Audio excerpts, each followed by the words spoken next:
ترڅو چې زموږ په ژوند کې دغه 15 ماده چې د سیرت النبی صلی الله علیه و آله وسلم خلاصه او نتیجه ده نشي پیدا، موږ په خپل ژوند کې تمدن، نهضت او ترقی نشو راوستلای.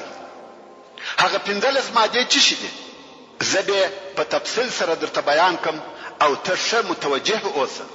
اول، فعال او مناسب پلان او تخطيط. پلان او تخطيط یعنی د یو شي د پاره صحیح نقشه جوړول او بیا د هغه نقشه جدي عملي کول. یوازې د خپل په خبرو یې سر نسر ورځي. دوهمه ماده، صبر او قرباني. د ترقی د پاره بده قرباني روح تر حد پوری وي.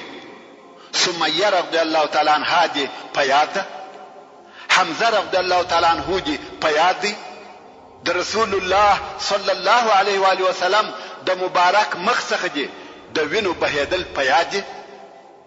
هر هغه څوک چې د روح و قربانی ته آمادګي نه لري هغه دې په کور کې کشي د ترقی او کامیابی نوم دې نه یادوي.